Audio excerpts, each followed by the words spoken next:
You see this kid in the footage, he's kind of just hanging there from the door. He's got his legs tucked up, so he's a pretty smart kid. He didn't just let himself get dragged. Yeah. And it just looks like he looks like he's just chilling there. Jeez. But it still would have been scary as hell for the poor thing. Yeah. This show is not suitable for all audiences. Listener discretion is advised. 9, 8, 7, 6, 5, 4, 3, 2, 1, lift. 911, what's your emergency? Whoever has my sister's cat, please return it.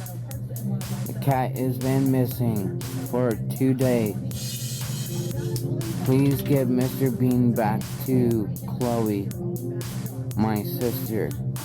She wants her cat back. Please give it to her. Please and thank you.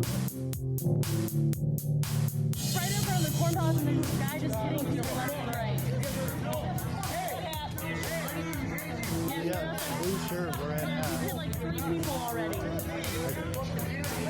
He's hitting more, and he's hurting people's wrists, and right out front, like right in front, directly in front, on the crosswalk. Oh So awkward and weird. What? Cha-cha-cha. Free-wheel bicycle.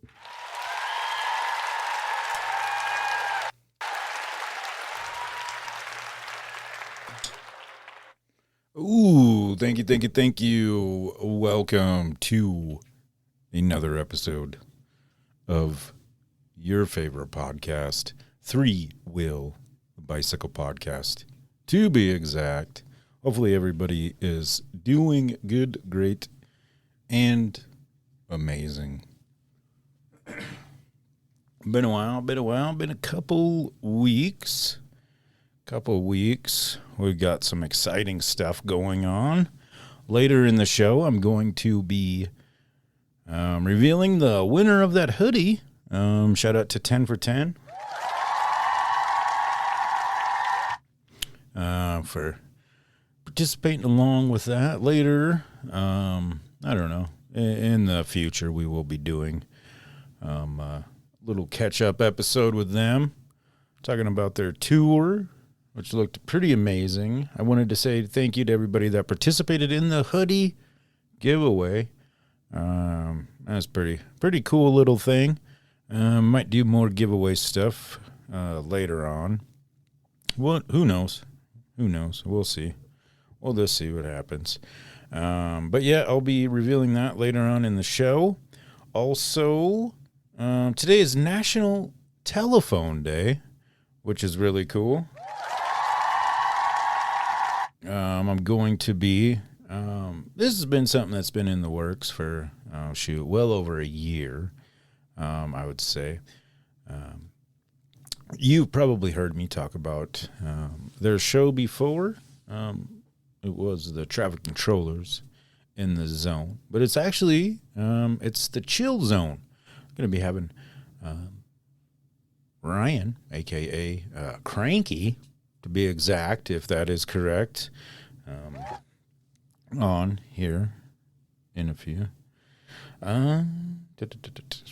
Well, it'll be longer than a few, I guess, because I do got some notes.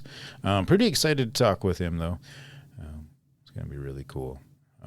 They have a really cool show, too. But maybe we'll get both of them on. I don't know. We'll see what happens. But like I said, it's going to be later on. Anyway, we got the hoodie giveaway. I got a couple crazy stories about stuff in the 70s. If you're into that, I'm going to be going over that. And yeah, just a bunch of other crazy conspiracy type things. Hopefully, you'll get a laugh, maybe learn something. And this is for entertainment purposes only, obviously. But yeah, we got, let's see here. I do have some stuff wrote out finally. Well, I don't know. Me personally, I think it's easier just to keep notes, but people can do as however they please in the podcast game. What'd you guys think of the golf, the Masters tour last week? That was pretty cool. Some of the facts that I had found out later. The other night I had been I was up pretty late. I was up pretty late last night to get a really good phone call this morning. Shout out to Dagan. He's my brother. All the way back home. Gave me a jingle right away at about 6 o'clock this morning. The time zone's a little bit different over there, so yeah, that was really great talking to him. Talked for almost 2 hours there, and he is doing amazing too.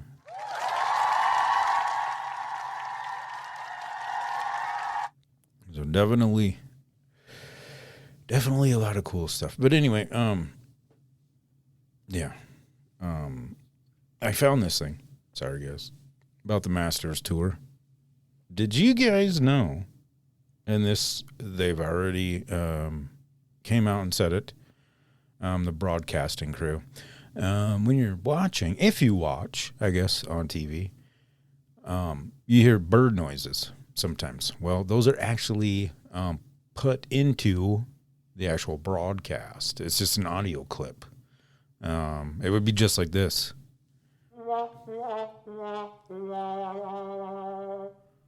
Yep, and I apologize. I took out that one clip.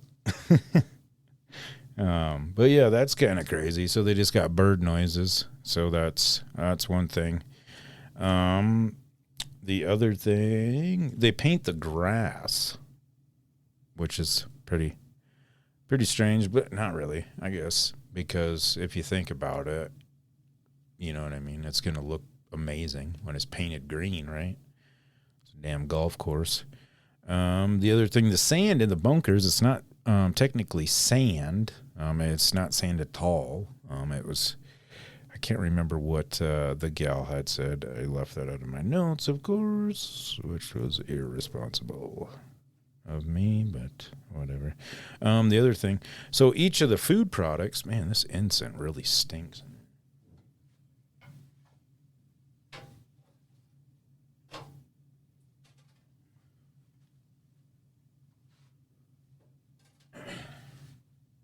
Ooh, that was a really gross smelling one. But yeah, the green wrappers that they have on all of their food products, it's green because I say, like, you know, when people litter and stuff, then it's camouflaged into the grass, according to this video, which makes a lot of sense. And also why you're not allowed to have a phone in. You're not allowed to have a phone on the golf course. So that really says something there too. Also, the food that they sell, being that it's so cheap. Like, I mean, think about it. Would you want that? Would you want to eat that dollar garbage? I mean, we do have a lot of garbage food nowadays, to be honest. But yeah, it's just crazy. I wouldn't even want to know what the average price of the ticket. Maybe I said it on the last show. I don't remember, to be honest with you. It's been a couple weeks. So yeah, there's your golf talk. Now, maybe something you didn't know, because I certainly did not know. Let's see, what else do I have? You guys know the actor Matthew Lillard. He was filmed chasing down an intruder off his property, and he says he's getting closer. That was one of the things that was in the video, as he was chasing after this fella that broke into his house, which obviously, you know, it's pretty funny. You know, that he was saying, I'm getting closer. And for some of y'all that don't know, I guess, Matthew Lillard off the top of your head. He was the very first, one of the very first killers in the movie Scream. He also acted in, what is that, like 9 Ghosts or 13 Ghosts or whatever. He's also Shaggy, I guess, in the Scooby-Doo movie. But yeah, that'd be some crazy shit. I mean, I wouldn't really burglarize anybody's house. But yeah, that guy's chasing you down, saying, I'm getting closer. That'd be some pretty scary shit. I don't know. Maybe just him saying that in general. But yeah. I don't remember any other movies that he played in, to be honest with you. I guess it doesn't really matter. This is pretty interesting. Back in my home state, South Dakota, the Sioux Falls Music Festival, Rock the Country, Jelly Roll, has been replaced by Stained. And Yep. I know. Pretty cool. Not much of a. I guess I was fans with Jelly Roll years ago when he was with Little White, but anyway, yeah. So people are a little irritated about that, which I could see. You know what I mean? He's a pretty big name right now, Mr. Jelly Roll. And then when I looked into it a little bit, it was just a scheduling conflict. Nothing too crazy. That sounded dumb, too. When I looked into it, like I'm some sort of fucking... Well, I don't know.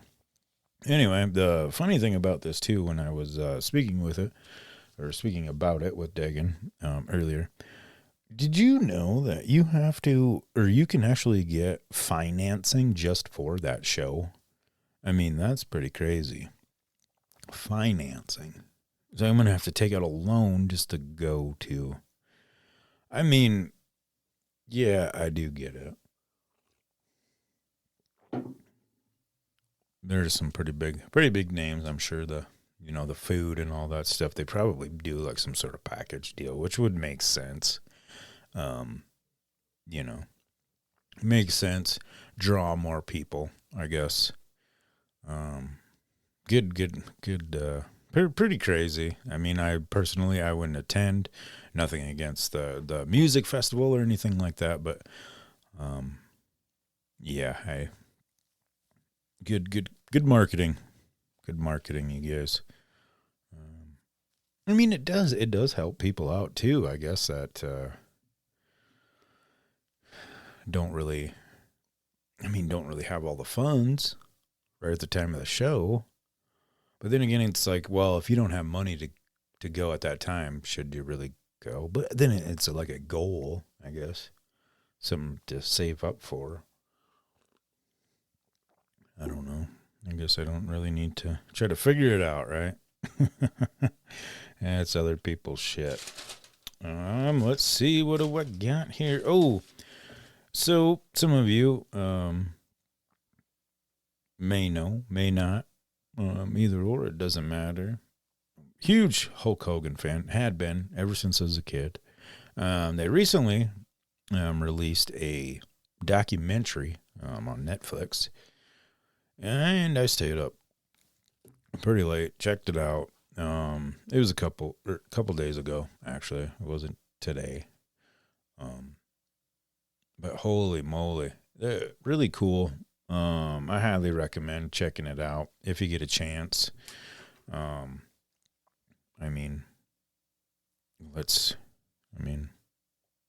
get honest. This guy's been a 12-time world champ, lived red and yellow, and somehow convinced millions of people that vitamins, prayers, and screaming brother was a full lifestyle. And then in the 80s,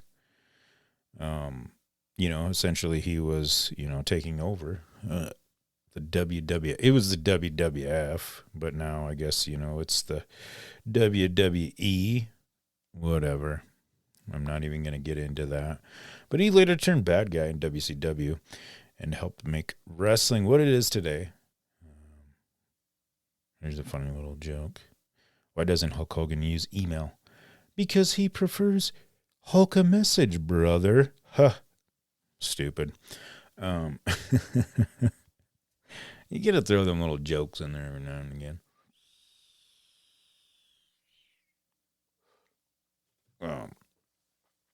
But yeah, that whole WCW, when he went over there, that, all of that's a really, his story is pretty incredible. I mean, I don't even know how to explain it. I mean, he was the shit, and later on in his career, obviously, he'd made some, not probably the best choices, but hey, that's not my life to live, or yours, either or. But no, I'd recommend checking the documentary out if you're a Hulk Hogan fan. If you're not, it's still a really good documentary to check out. Because, back then there wasn't documentaries and stuff, so you really didn't know, shit about wrestling. I mean, I sound like a broken record probably, but, it's all pretty damn factual. Little bum, never got to meet the man. But did get to watch him wrestle in Sturgis for Hog Wild. That was so rad. But at the time, really wasn't a big Hogan fan. More of Scott Hall. But either or, real cool stuff. And some people probably laugh about it, but it's like fucking whatever. You play fantasy football. You like Spider-Man. You know what I mean? It's whatever. Let's see what else. Oh yeah, and then I started a painting last night of Hogan. If you click the link down below, you should be able to that'll take you to where you need to go. You can check out some of the newer artwork and some of the older artwork too. Either or, it's all good. It's all good. Yep, started doing that. Should have that finished by today, so that'll be up on Vanderheiden Design Facebook page. Really cool. I'm really excited for that to be done. It's turning out pretty sweet. Let's see, what do I have here? So, when I was talking with Dagan earlier, and, I was talking about, like, the whole Mandela Effect stuff. So, the new one that I had found, well, actually, there's a couple. So, help me out with this. I mean, I might be wrong, maybe, if I am, hey. If you have a new one, let me know. I'd love to talk about it on the show. But so the newest one, you guys remember Richard Simmons? He was, an exercise motivational kind of guy. He had like a little afro.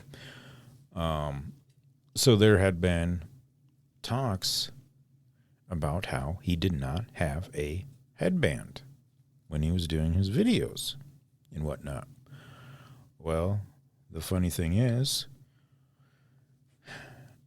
people are, when they get, you go to your Spirit Halloween or whatever, and they have all the crazy Halloween costumes and whatnot. Well, in this one, it has a headband, which sparked somebody's, it's like, whoa, did he actually have a headband? And a lot of people are saying he did not. I want to say, I could have swore he did. Maybe like in the commercials or something. But I don't, you know what I mean? It's one of those things where it just makes you think, and then it's like, man, am I going crazy? Here's the other one. This is the one that we were both stumped at, and I'm sure too. A lot of 80s, 90s kids, I guess. All of our late 40s, not late, early 40s, late 30s. But remember the Chicago Bulls? Their logo, the bull, some people are saying, at one point in time, it had a nose ring. And a lot of people are saying that it does not. Didn't, I guess. I went and I Googled, but then again, too, it's like, well, if all of this shit, essentially, you know what I mean? Because a lot of people believe that they, whoever they are just trying to, take certain things out, and just mess with everything, mess with everybody, essentially. So I went and I Googled it. Well, who knows if it's actually true or not. I couldn't find any. The other thing, I remember when I was younger, I could have swore when I was like trying to half-ass draw that logo that I put a nose ring in it. But now after thinking about it, I don't know if I just put that on there just to put it on there. Like I don't really remember. But I don't know. If you guys remember, let me know. Put it down below. The dog's looking really funny right now, I mean. Ain't you, Dolly? Ain't you, Dolly Wally? Okay, here's another one that's pretty crazy. I think you might just call this Celebrity 2-in-1. So there's talks that Tony Hawk, obviously the professional skateboarder, he is actually Bill Gates. They put the two up, and there were some similarities, which is pretty interesting. I mean, who knows? You know what I mean? Obviously, all of this is for entertainment purposes, but something to think about, something to look at. Yeah, I don't know. Also, so this was pretty interesting. Season 1, episode 2 of Forensic. Is it Forensic Files? Son of a... I didn't write that part down. I suck sometimes. Yep. I don't know. It's one of them damn cop shows, essentially. It's on TV. There is a binder that is sitting on one of the desks, and it's a picture. But like I said, who knows if a lot of this shit is true or false. But the picture, oh man, it says Epstein on the little binder thing, and that was years and years and years prior to any of the shit even happening, which is obviously something pretty kind of alarming, I guess, like what the hell, because they say that like they're like throwing all that shit in our face, I guess, like it's a joke or something. I don't know, but could be wrong. And somebody could just be, making or made that image. We know how AI is now. Here's something else that was pretty interesting, related to that EP name. That's what I'm going to call it. I'm not going to even give him the time of day. But his brother-in-law, apparently, his brother-in-law's cousin is the one that is the owner of those, those toilet cameras you guys see in the gas stations, the urinals and stuff. Apparently, he's the owner of that company, I guess, according to. I don't even remember what it was. I just usually take screenshots, yo. You know what I mean? Take screenshots, talking about them on the show. Oh, shit. Just looking over this Michael Jordan Chicago Bulls banner that I got from a kid. That would have been in the 90s. That's a legit. I mean, that's from the 90s. It doesn't have the nose ring on there, though. Just looking at it. But I just got off topic. That's all right. We're bringing it back. Boom. The Hermes. Speaking of the Hermes, if you're into stocks and all that good stuff, check out Big Money Hustlers. I know he hasn't been doing any episodes. He's been pretty busy lately. But yeah. And also check out the one and only Backroad Friends podcast. And the fellows all the way up there in Canada. And check out my buddy Cletus Ray's Roadside Service. Good. All of these are good podcasts too, by the way. I'm saying this shit not just to say it. I definitely want you to go check some of these other shows out. What else do I have here? I'm going to go over some other screenshots and whatnot, and then we'll get into our telephone call. Pretty excited for that. This has been a long and long time coming. So here's some hidden tricks no one ever talks about. Chewing gum while cutting onions can stop your eyes from watering. Eating an apple wakes you up better than a cup of coffee. Honey never expires. It can last thousands of years. Putting metal spoons in your fridge can keep your food fresher longer. Sleeping on your left side helps with digestion and heartburn. Drinking water before bed reduces the chance of stroke or heart attack. That's pretty cool.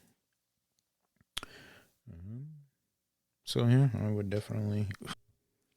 Man, that's sure one of the real fun things about podcasting, too. You know, dogs barking and, really messes the mood up, you know what I mean? Let's try to get to...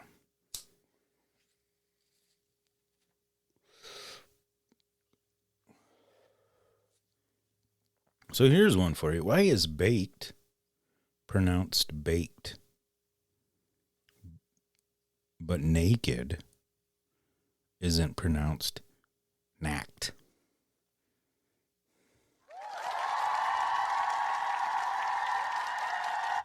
That's right.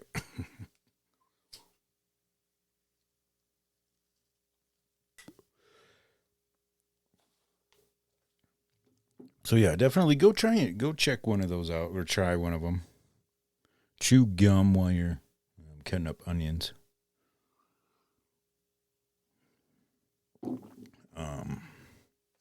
But yeah, I'm going to get into a couple little conspiracy things real quick. Well, here's something else. Any of the country music fans, Mark Chestnut, you guys remember him? He sang, "It's too hot to fish, it's too hot for golf, and too cold at home." Man, that was a good tune. Reminds me of because it's about sitting at a bar, essentially. It reminds me of when I was working in Sheridan, Wyoming.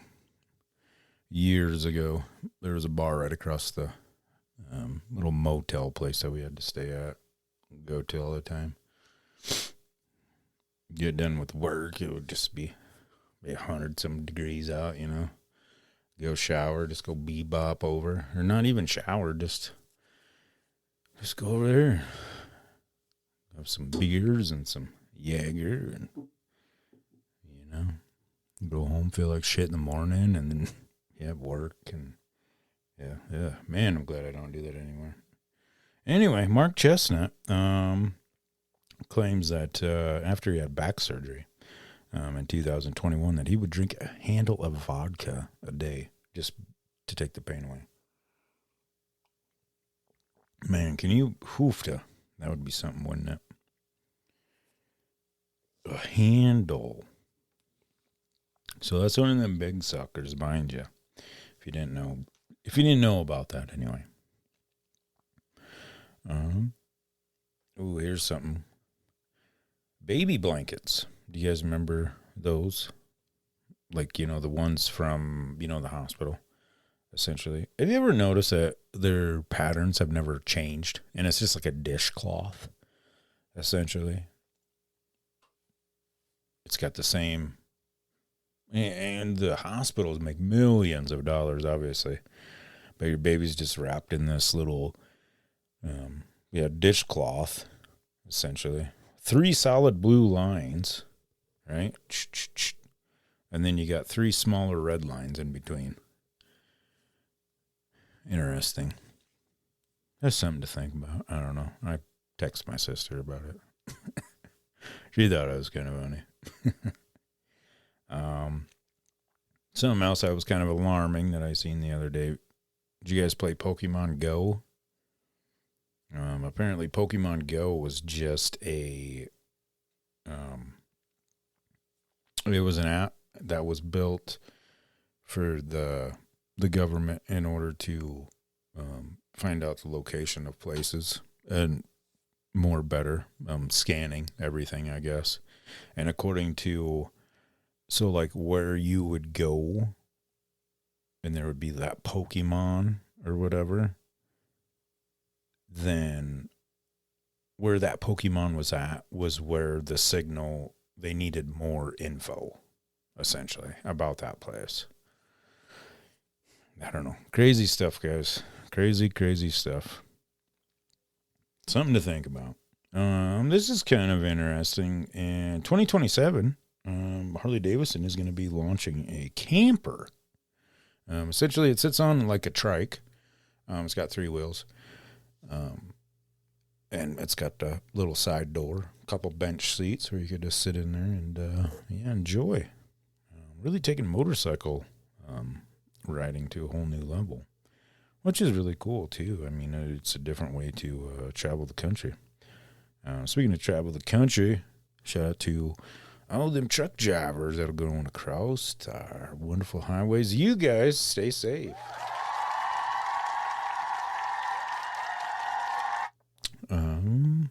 And this was really, really cool.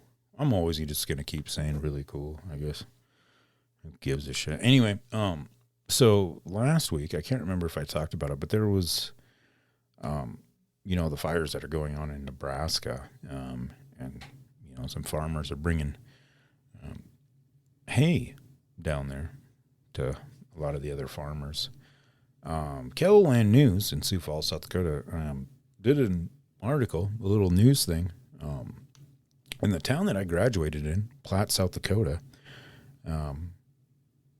A bunch of the farmers down there, Buck Van Zee, and a lot of that crew, give it up to them. They've actually been farming on my grandparents' land for many years, but they loaded up quite a few semis and headed down to Nebraska. So shout out to you guys. Like I said in the post, not all heroes wear capes, fellas.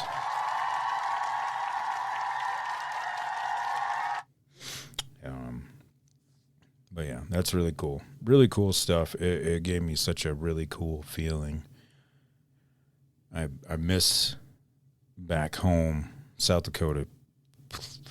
Man, I don't know how to explain it. Man, I don't need to. But anywho, okay, I'm going to get into some other crazy stuff, and then we're going to get on the telephone and get over to our buddy and see what he's up to. I got some questions lined out. I'm sure he's got some questions too. This is going to be a really cool show. Anyway, I seen this the other day. Oh, I need to announce the winner of the hoodie too. See, that's why I take notes, guys. So this was back in the 70s. And I got another thing that was pretty crazy that happened in the 70s as well. But if you grew up in the 1970s, I personally did not. But apparently there was a show called Mr. Conrad's House, where they would teach life lessons to kids. It just kind of the way that I would be imagining it is like a Mr. Rogers. You know what I'm saying? So I got a couple different things from this because I did look at a couple different little articles. You know what I mean? And so according to two different ones, it said 1976 was the last episode of the show. And apparently he just stopped at the end. He looked at the camera and he stared at it. It was very strange. But what the I'm not a good storyteller. So he stopped and he looked at the camera. And one last thing before leaving, he pulled out, there we go. He pulled out a pocket watch. That's what it was. He pulled out his pocket watch, right? And he dangled it in front of the camera. And he said for everybody to stare at it. And he counted down from 10.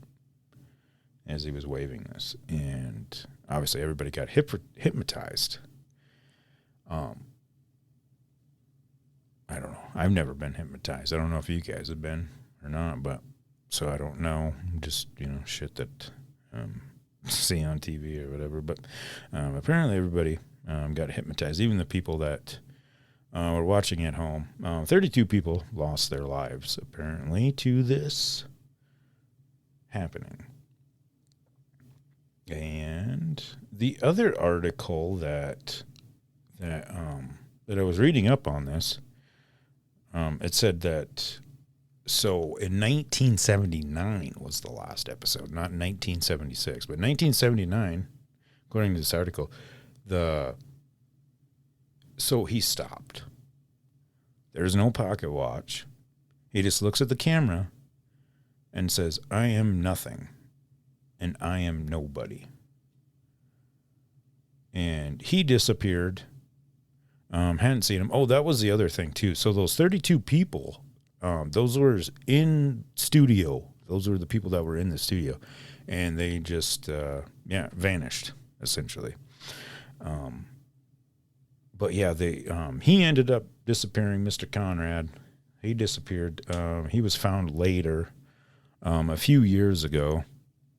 In the old set, TV set, studio set, according to this little thing, and it was like underneath the Hollywood sign. I guess I don't know. That's one thing that was kind of like threw me off a little bit. I was like, I don't know. I haven't been to Hollywood, so I don't know what any of it would look like or whatnot. But oh yeah. Speaking about shit like that, so when we was watching that documentary of Hulk Hogan, have you guys ever noticed like how you never really see like the outside of Madison Square Garden, just like the very top? I mean, you'll see like kind of the outside, just like a little bit. Well, it's funny, like they showed just like a little bit of like the door, but I don't know. Just like in documentaries and stuff, I'm sure I could probably Google it and it might show me or whatever, but I just thought that was kind of interesting. But yeah, crazy. Yeah, and another thing that I got here for the 70s anyway. In 1972, this is something that has popped up and gotten people kind of like, what the heck is going on? 1972, there's a Playboy that seems to be featuring the Franco brothers, James Franco and his brother. And it looks like them. I mean, people do kind of look like each other sometimes, a little bit, right? I mean, it can happen. I don't know, but they weren't. They weren't even born until later on. So a lot of people are like, "What the fuck is going on with that?" So yeah, that was pretty interesting. Ooh, maybe I'll just save this. I'm gonna save this for my Australian buddy. That story. Here's some weird but very interesting facts. The Milky Way chemically smells like rum and tastes like raspberries. Cheese is actually the most stolen food in the entire world. The Guinness Book of World Records was invented specifically to settle bar arguments. That makes sense. 1 teaspoon of a neutron star weighs about 1 billion tons. There are only 2 ATMs in the entire continent of Antarctica. Ancient watermelons were originally bitter, hard, and totally inedible. Space is completely silent because there is no air to carry sound. Oh, that's interesting. That's another thing. We talked about the space thing, about them going up there and everything, and how it's not, that they might have not even went up there. A lot of things to consider. There was a bathroom in there. That was one of them. What was here's something else I didn't write down, so it's going off the top of my head. Who was taking the pictures when they were in there? There was one spot where it looked like somebody had actually like turned the camera. Well, it did turn, but it turned towards the outside. I mean, that could be arguable about. I mean, we do have some pretty crazy technology now, but yeah, that was one thing. And also, there was footage of them after they had gotten out of that little capsule thing, and they were a couple of them were walking around just fine. And usually they say there's like some sort of wobble. I don't know. But yeah, that was pretty interesting. And then there was they had one of them side-by-side picture things, and one of them's actually an actor. I don't remember what show it was either, unfortunately, but that's neither here nor there. Save that one. Yep, and I asked him about that. Ooh, here's a good one. Dina Carter singing Strawberry Wine. You guys remember that song? Strawberry wine. It was about how she got drunk and railed in a field one time. Interesting. I mean, I didn't know. I guess I didn't know that part. I did know that it was about strawberry wine, obviously, and getting drunk, but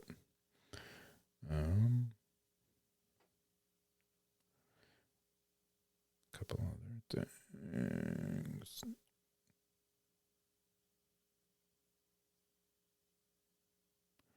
Ooh, new research is changing how we look at what's going on our plate.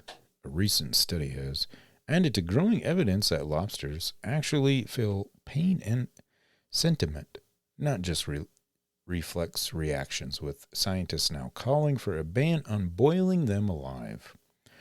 Researchers found that when lobsters were given painkillers, their usual escape reactions to harmful stimuli stopped, suggesting they're experiencing real pain and not automatic responses. This isn't just theory either. Countries like Norway, New Zealand, and parts of Europe have already moved to ban boiling lobsters alive, recognizing them as sentient beings capable of suffering. Neat, I guess. Whatever. Here's something else that's pretty interesting. remember when it first started the show, the logo was the squirrel. Here's that squirrel-related topic. Alabama attack squirrel.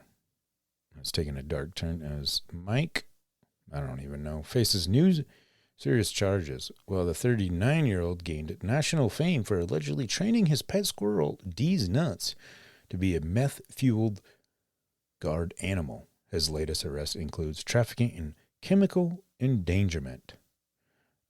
Despite viral claims that he would never drug his beloved pet, his trial was recently postponed due to legal delays.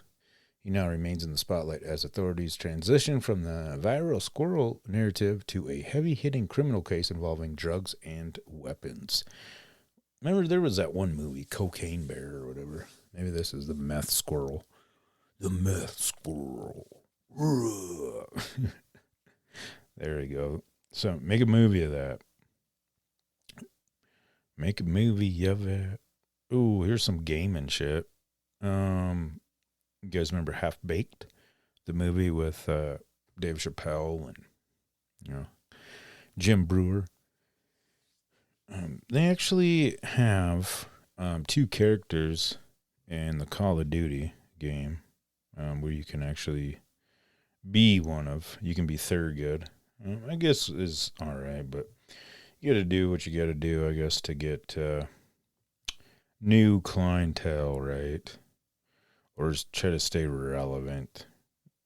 I guess I'll still stick to the battlefield. Oh, here we go. Now I got more good screenshots, and then I'm going to shut up. This is going to be a long episode, but that's all right. That's all right. This is for my fellas that are on the road for many hours. Many hours. Keeping you up. Stupid. Anyway, so this is kind of interesting. You guys want to try this? I don't have any chicken wire. Well, I mean, never mind. I guess I do, but I don't really need it for around the house or anything. But maybe I'll incorporate it in with a new painting. But so apparently, your chicken wire, if you paint the fence black, it's actually see-through. Which is pretty interesting. It blends into shadows and becomes nearly undetectable, according to this. Might want to give her a shot, maybe. If not, hey, that's cool too.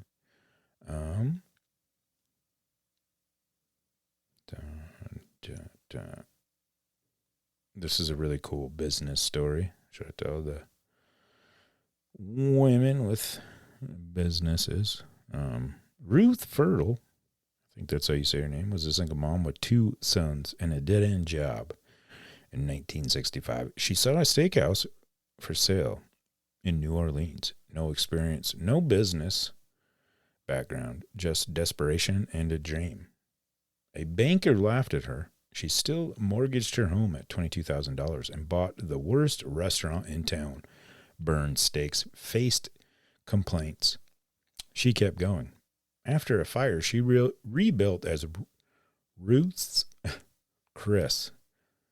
Over 100 locations, a global brand, a $500 million empire built from pure grit. I mean, that's pretty cool. Way to go. Way to go.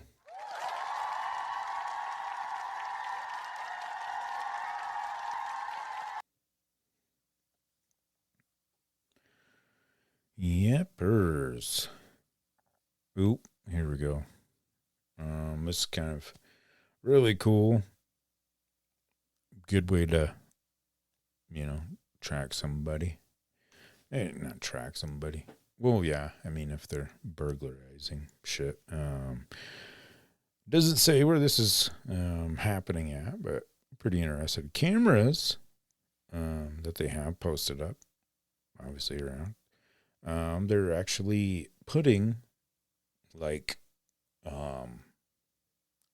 things on top of it. I'm trying to think of how to explain this. So imagine, like,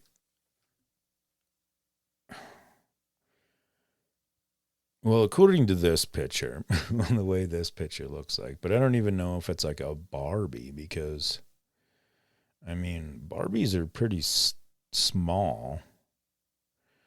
But essentially just imagine like a Barbie on top of like a camera, like right above it. So a lot of people, like, you know what I mean? They'd look over, like, oh man, boom.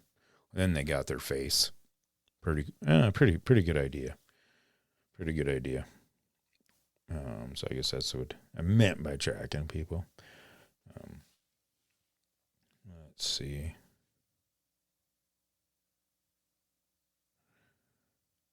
I think that's about it for now.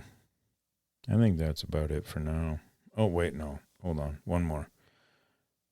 Lee, you guys remember the movie Jaws? So actress Lee Furio, who portrayed Mrs. Kinter in Jaws, once visited a seafood restaurant in Massachusetts and noticed an item on the menu called Alex Kinter's Sandwiches, holy moly, amused. She mentioned to the staff that she had played the character's mother in the iconic film. To her surprise, the restaurant owner came out to greet her, and it turned out to be Jeffrey Voorhees, the actor who played her son, Alex Kinter, in movies decades earlier. That's really cool. Cool, wholesome story. Speaking of movies, here's some secrets of the movie theaters. The smell of popcorn is vented to the lobby to trigger hunger. High popcorn prices make the large combo look like a big deal. Cup holders are placed so you drink faster and buy more. Red seats are used because red is the first color we lose sight of in the dark. They use loud trailers to reset your brain and focus on the screen. The floors are intentionally carpeted to absorb sound and spills. Oh, cool. That's some movie theater stuff. Oh, here's another movie. Maybe trivia kind of stuff. Maybe not trivia, but anyway. Willy Wonka and the Chocolate Factory is released. 13-year-old Peter Ostrom becomes instantly famous. Interviews publicity studio interest. What the fuck? That doesn't even make sense. Interviews publicity studio interest.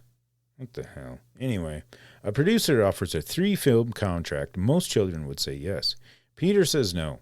Months earlier, Gene Wilder treated him like a real actor, teaching him timing and camera angles. But Peter also saw the cost. Endless retakes.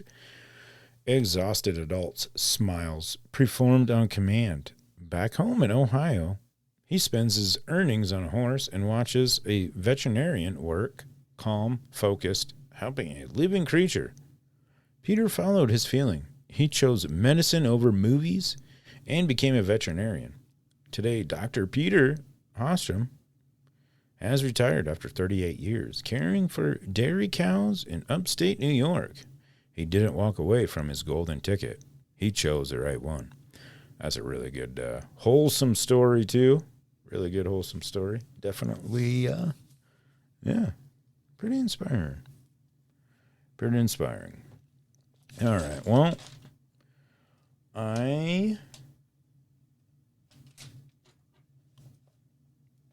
release the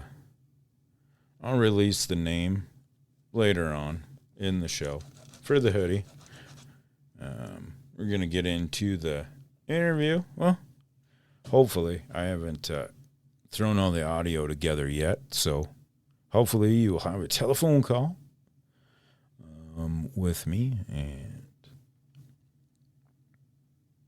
that fella from the chill zone. Maybe we'll get both of them. I don't know. We'll see. Hopefully everything works out good. It will. Not hopefully. Positive things happen to positive thinkers.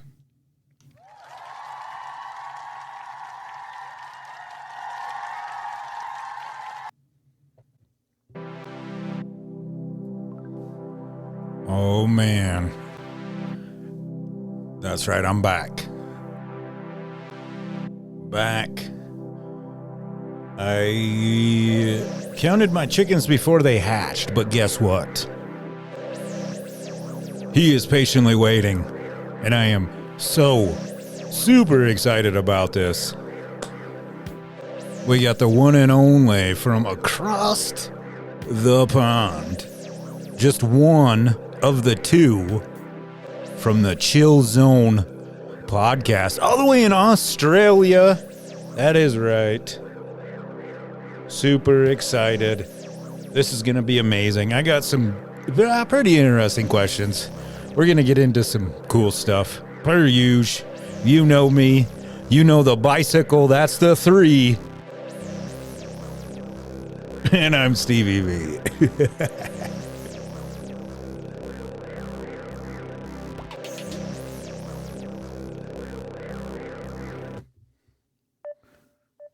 All right. Oh, we are connected. Oh, there he is. Hey, how are you doing, buddy? Oh, good, mate. How are you doing? Good. Welcome to the one and only Three Wheel Bicycle Podcast. Three Wheel Bicycle Podcast.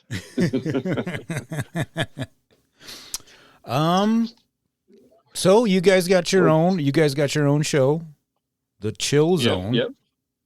Actually, that's right. we should let's back this up a little bit. So we had this planned or started talking probably about a year or so ago. Yeah, something like that. That's just purely by accident. We sort of met up online too. Yeah. Yep. Yeah. Very cool. And you guys had your own show as well. Yeah. But back then we were what were we in the zone, the traffic controls toolbox or something like that. Yes. But then so you're probably wondering about the name change. Yep, you're gonna have to. I actually, I have. I'm gonna be honest with you. I have not listened to every single episode. It's hard for me to keep up, but I did listen to the last 2 that you guys had put out, though. Yeah. And what were your thoughts on them? I loved them.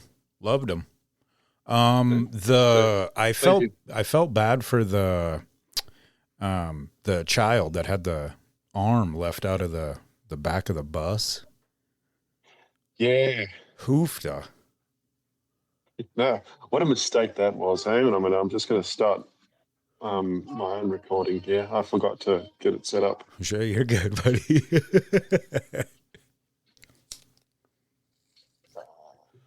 There we go. Yeah. So that kid, and this is part of to do with why I changed the name of the podcast, because neither Corey nor myself are traffic controllers anymore, so we don't really cover that stuff now. Mm-hmm. He left the industry years ago, and he's always worked in health and safety since then, and he's a truck driver as well. But he's retired now because of a back injury. And I became a bus driver. So this thing that came up in the news last week, I think, was this bus driver down in Melbourne who just, I don't know, plain and simple, mustn't have been looking in the mirrors or anything like that. And the school child tried to get off as he shut the back door of the bus, and it just happened to close on this kid's bag and his arm. So one arm and his bag were still on the inside of the door, and the bus driver took off. This poor kid. You see this kid in the footage. He's kind of just hanging there from the door. He's got his legs tucked up, so he's a pretty smart kid. He didn't just let himself get dragged. Yeah. And it just looks like he looks like he's just chilling there. Jeez. But it still would have been scary as hell for the poor thing. Yeah. Well, that's a hell of a thing to have happen. Like, as I said, the bus driver's been sacked since then. I bet, yeah. I mean, yeah. Yeah. If not, I mean, what's going on? And then, yeah, I thought there's got to be some explanation for this. Like, why didn't this driver see? So all of last week since it happened, I've been doing little experiments, not actually trapping children's arms in the door, but Yeah. as the kids are getting off, I look in the wing mirror and I'm like, can I actually see these people at the back door? And yes, I can. There's no excuse for what this guy did. Gotcha. Ooh, I got a question for you. I know Yeah. here in the States, that's kind of weird to say. In the States. The buses, they have like a stop sign on the side of them. Yeah. Do you have those over there in Australia? No, we don't actually. What we have, and I would love it if we had that stop sign, and also the laws that go around that stop sign, because I think what you guys have going there is phenomenal, right? Because for you guys, it's absolutely illegal to overtake a school bus that's pulled over, isn't it? Yes, sir. Like in any way, when that stop sign pops out, you can't go past it. All we have is the super effective system of flashing lights. Gotcha. And not only do the cars not have to stop, but they're told there's a sign on the back of the bus that says 40 when lights flash, so 40 kilometers an hour when the lights are flashing. Do you think they do that? Negative. No. Yeah, I was just going to say no. Well, it's just like the stop sign when that thing's out. You know what I mean? You see so many people just like fly by it, and it's, I don't know. I mean, it's scary to think of a child getting hit, you know what I mean? Or a person, you know, in general. It truly is. And another thing I really like about American school buses is you guys have the Betsy bar as well, which we don't have. I mean, we don't necessarily need that because we have cab over buses, so the very forward-most thing is the driver in the cabin.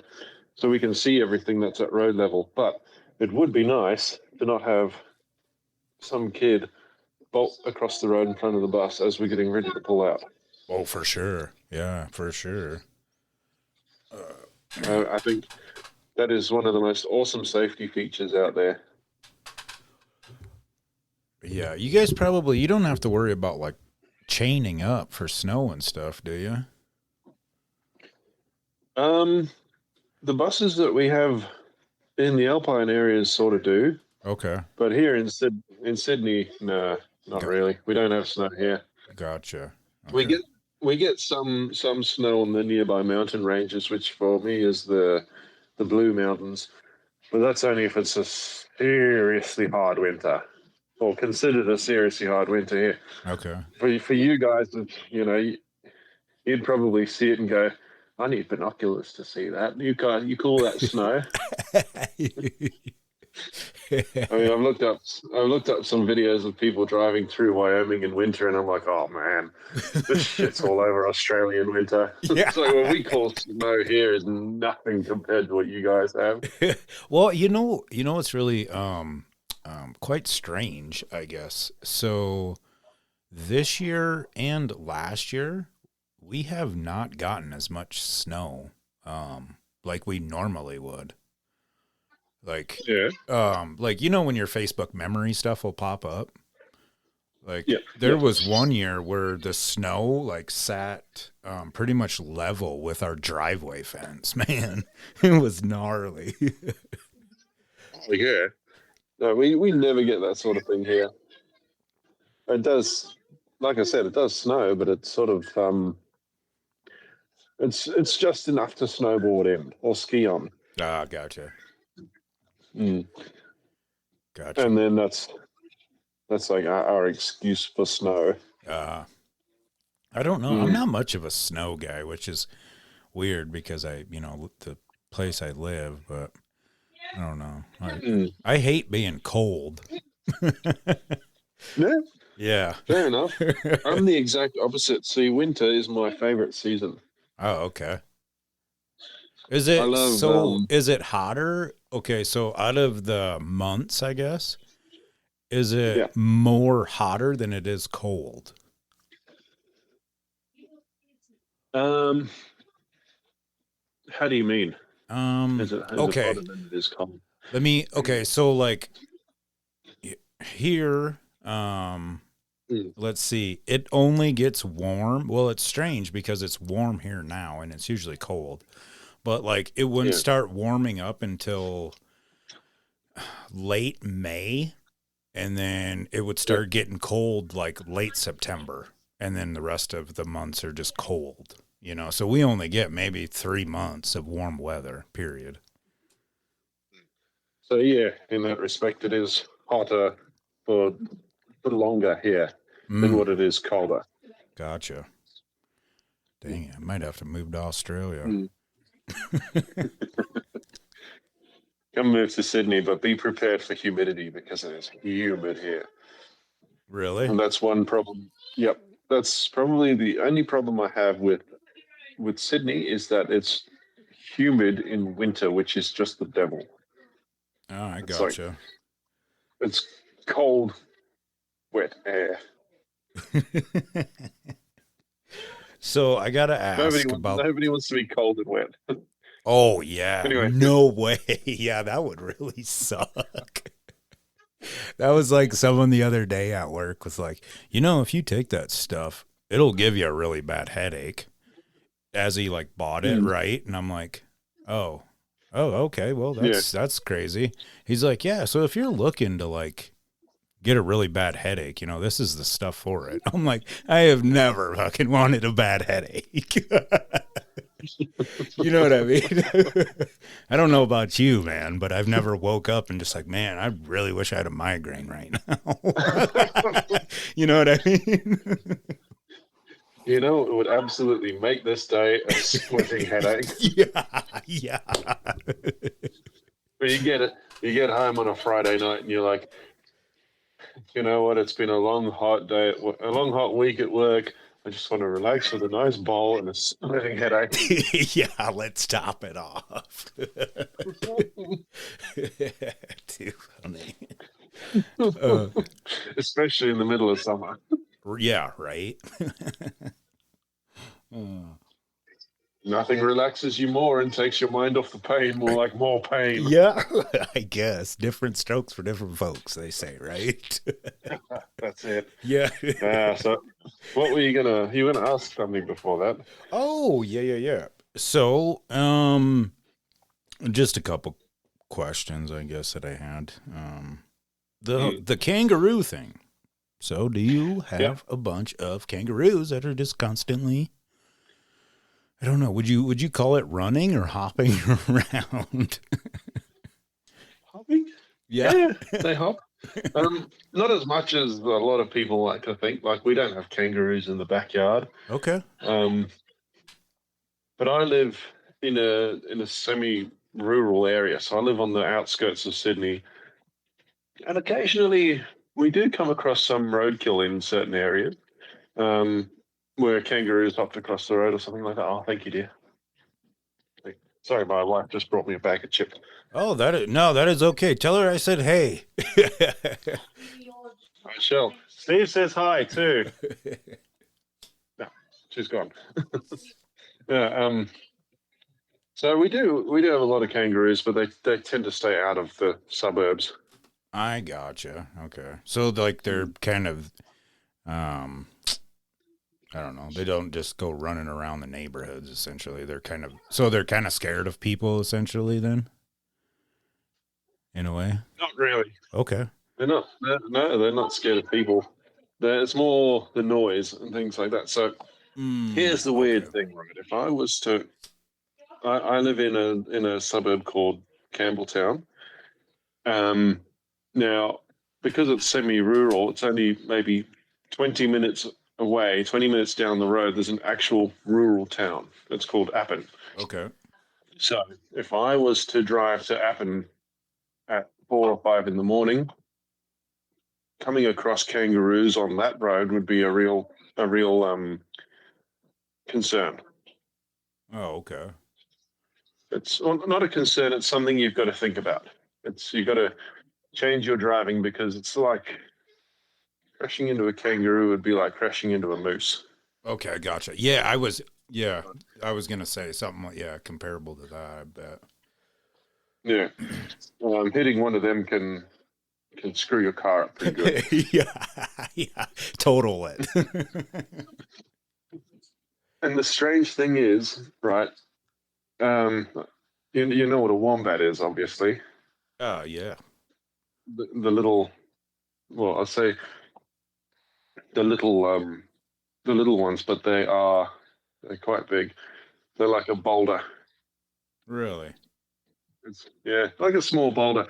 I remember one night I was driving up to a town called Coonabarabran, which is about an 8-hour drive from Sydney. Okay. And my girlfriend at the time was sitting next to me in the car. We came across this B double on the highway. And she's like, "Oh, let's just overtake this guy and be done with it." And I went, That's not wise. Let's not overtake the B double. What we're going to do is just stay behind him, because that way, if anything pops out onto the road, the B double can deal with it first. You know? Okay, yeah. Lo and behold, minutes after saying that, this B double is on the other side of the road. Mm-hmm. No, I thought we'd better follow suit here. All right, so I get onto the other side of the road too. And no sooner than I did, but then we went past this massive wombat that was sitting just there in the lane. And I turned to my girlfriend and I went, "You still think we should overtake him or what?" yeah. Because I'm thinking, there's a reason this big ass truck just moved onto the other side of the road that damn quickly. Oh yeah, no doubt. Yeah. Dang. What? So, one of the cool things, I guess, or things about the show, like conspiracies, stuff like that. What kind of crazy like legend or like I guess creature is over there? Supposedly. Ooh, we have quite a few. Okay, hell yeah. Quite a few. We have one of my favorites is the bunyip. Okay. And then what's the other one? The yowie. So the yowie is like Australia's version of Bigfoot, really. Okay. And its appearance changes from person to person. Whoever you ask about it will give a different description of it, but it's all basically the same, like a giant half ape, half man sort of deal that preys on wandering tourists. Really? And then the bunyip, I think the closest description to a bunyip would be almost like a jackalope. Okay. So I'm not exactly sure what the bunyip was supposed to have done. I don't remember that particular legend, but Gotcha. It's also something you don't want to. I think it gives out a pretty like a human sounding scream in the middle of the night. So it's like, excuse me, one of those legends that the Aboriginal people came up with to stop their children from wandering off into the bush.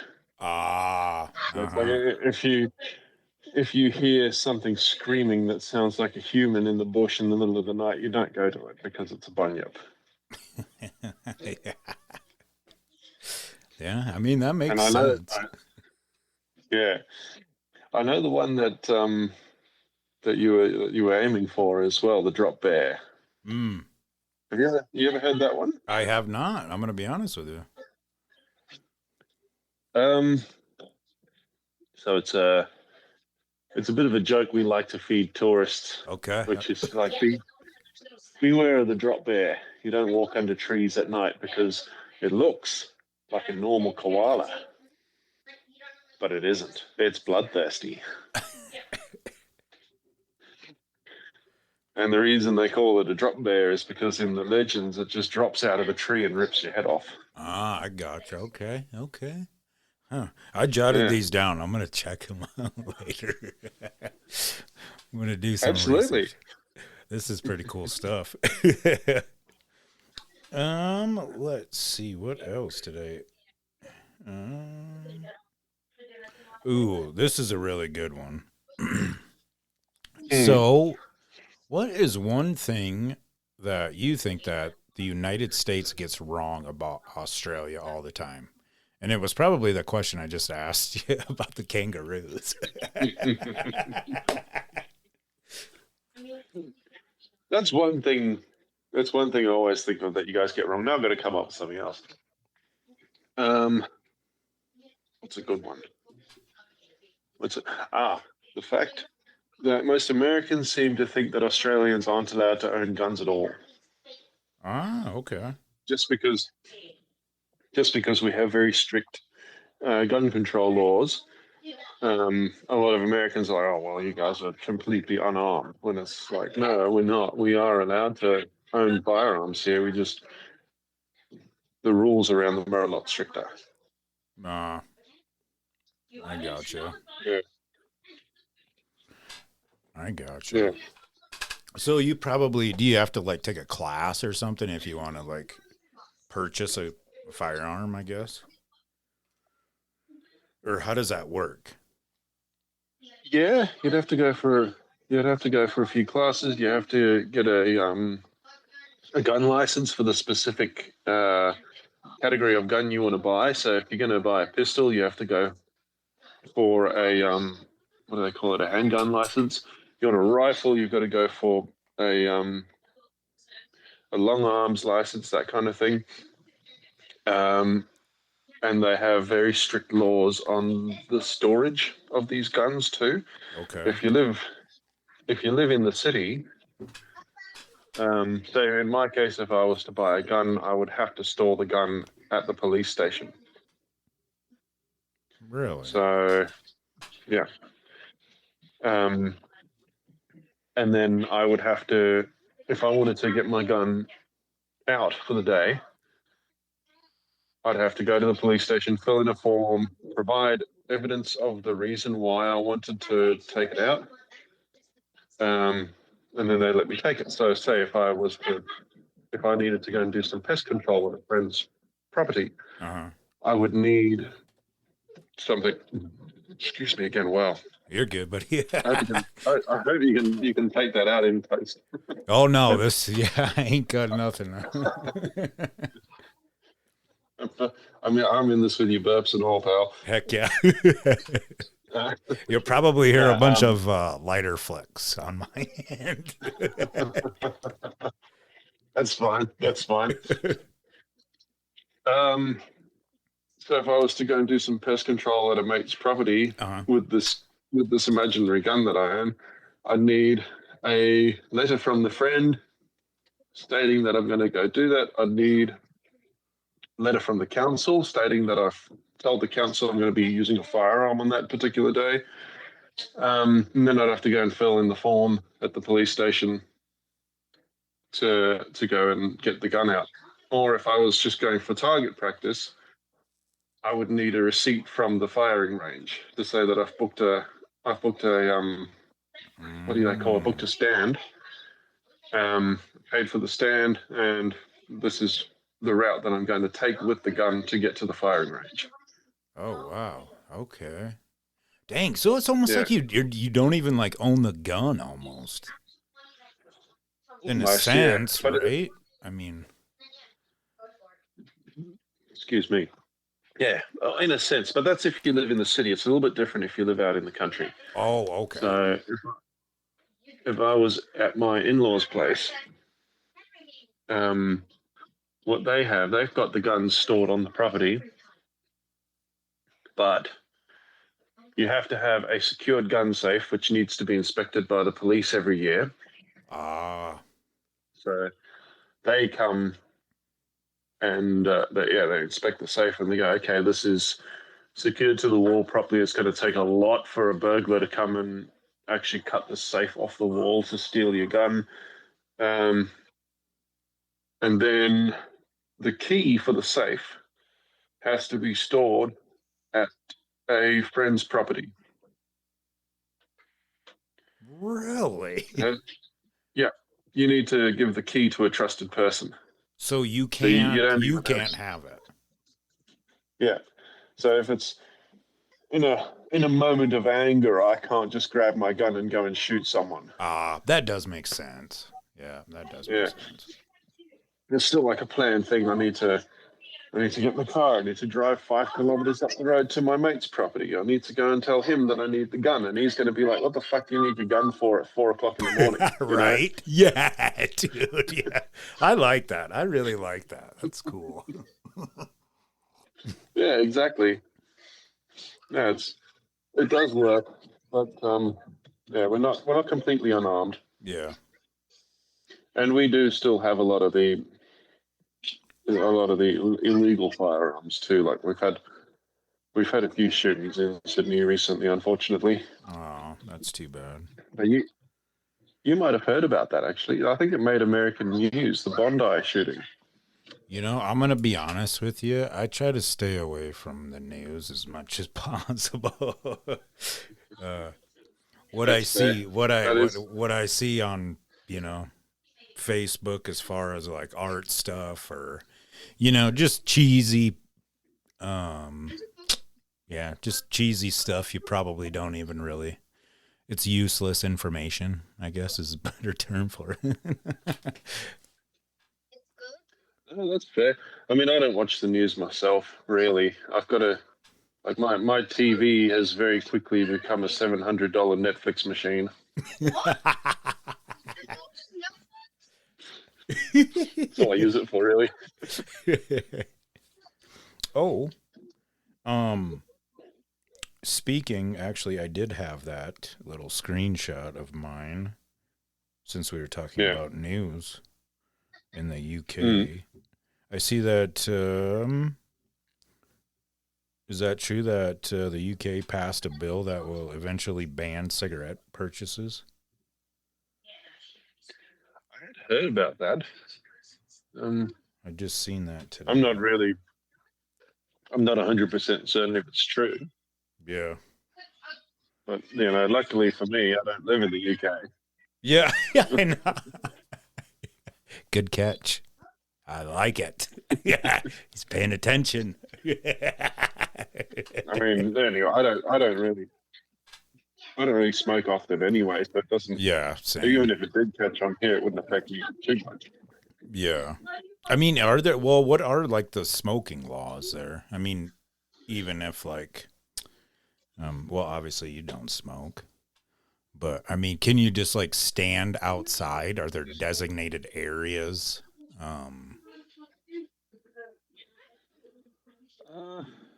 I do smoke a little bit. My wife smokes, so occasionally I'll go outside and have a cigarette with her. Gotcha. Okay. But I'm not I can go an entire work day without having to have a smoke or something like that. Okay, gotcha. Well, I guess what I was referring to, because like when I smoked, I would smoke like almost 2 packs a day. Oh yeah, no, absolutely. They've made that just about impossible with the price of cigarettes here now. Oh, that's good. Yeah, like just to get a legal pack of cigarettes, I think the cheapest one is about $36. Holy shit! Yeah, you're telling me. But yeah, you wanted to know about the well, hey, I guess the laws around things like. Huh? I was gonna say I see why you can go one full day without smoking. But as far as things like restaurants and that are concerned, mm-hmm. it's 4 meters away from the door. So it's like absolutely no smoking indoors. Yeah. And no smoking in the car if you've got children in the car. Yeah. And if you're just walking down the street, it's 4 meters away from the doors of any business. Gotcha. Or if there's an outdoor eating area, you have to be away from that as well. Yeah. I got you. I mean, it's been quite a few years, but Can you smoke in the bar there? No. Really? That's the weird thing because, like I mentioned before, they've got the outdoor eating areas, right? Yeah. Yep. Which a beer garden should technically be considered an outdoor eating area, right? Yeah, I would. Yeah, I'd consider it. But it's one of the few outdoor eating areas that you can smoke in. So if you want to have a cigarette and a beer, you go out to the beer garden. I gotcha. Yeah. That's cool. And public transport too. There's no smoking on public transport or near platforms or anything. Gotcha. Well, they had it here where you could smoke in the bar. Well, then all of a sudden, then they took smoking out. Like, you're not allowed to smoke inside the bar anymore. And I remember, well, at that time, I think I was only 26, 27 maybe. But anyway, like, young, dumb, you know what I mean? Well, this couple that was in there, me and my buddy are sitting up at the fucking bar, right? And this lady's like, I am so glad that smoking is not allowed in here anymore. And then her husband piped up, and then I said something, man. I was like, I don't understand why it's such a big deal. You know what I mean? You got to be 21 to drink beer. Obviously, you're going to hear some cuss words when you come in here, so you might get offended by that. So, smoking, or like, are you kidding me? Yeah, it is just crazy to me. But I mean, it doesn't affect me anymore, obviously. But oh, geez, if they worried about hearing cuss words in the bar, you need to stay well away from Australia. Right? Like, that was the other thing too. It's like, why are you here? If you're worried about hearing cuss words and smoking, maybe you shouldn't hang around where the blue collar people hang around. Right. Yeah, take your ass up the road. What so I guess what is one of the most popular sports over there? Most popular sports. That's an easy one. That's National Rugby League. That's what I figured. Yep. NRL. Do you go to much of like the games and stuff? Occasionally. Okay. That's only because I live close to a stadium. Very cool, man. Yeah. I bet those it just are pretty happens rad. to be that. Sorry? I bet you those are pretty rad to go to watch live. They're okay, yeah. Oh, really? A lot of the time, if it's outside of the lead up to the grand final, it's more like just going to your local football match. Oh, okay. Gotcha. So in my case, my local stadium, they charge about $36 to sit on the grass. Oh, shit. Yeah. Which is cool. I mean, I'm not complaining. You bring your own chairs and you can make it pretty comfortable. Yeah. Yeah. But, it's just lucky for me that my local stadium happens to be the home ground of my son's favorite team. Rad. Yeah. So you go quite often. often. I moved to the suburb. Sorry? So you go quite often then? Not incredibly often, but we like to go at least maybe once a month. Cool. Yeah. Well, during the season anyway. And then attached to the stadium, we have a pretty good clubhouse as well, where you can go for dinner and everything afterwards. Oh, that's pretty rad. Next time you go, you'll have to like shoot me some video and send it to me. That's an idea. That'd be really cool. How do you guys do that sort of thing over there? What do you mean? Because I know when you... Yeah, shit, I keep asking you questions. I'm sorry. I keep asking you questions. Right. You ask me questions. I know over in America, football is a massive thing. Mm-hmm. And I know in the movies they always show this enormously full stadium. But for things like meals and that around the match, how is that done? Like, what do you mean, I guess? Like food like and I shit? described. Sorry? Like the food and stuff? Yeah. With just concessions, usually. But I'll be honest with you, I have never been to like a professional football game. I've been to Major League Baseball game though. Same thing. Essentially, they just have the concessions. There. I imagine it's done pretty similar though. I would think so. But yeah, it's pretty spendy though. What was it? Yeah. A friend of mine went. He's a big Chicago Bears fan, and yeah. Yep, he went. I think I know who you're talking about too. Yeah, it was like, jeez. Is he Canadian? Your truckie mate? Yeah, I do. Yep, I do. I got a Canadian trucking buddy. Yeah, he's a good dude. Shout out to Back Road Friends podcast. That's the one. Yep, and I was listening to your latest episode the other day. Oh, well, thanks, man. Appreciate that. That's all right. Appreciate that. Yeah, I've been trying to catch up on your guys' show. I don't even, man, work has just been so crazy lately, and I barely have any time to paint, and that's usually when I kick back and listen to shows, you know what I mean? That's all right. It's kind of our fault as well, because we haven't been putting out as many episodes. Life happens, you know? But it's been more a structure thing.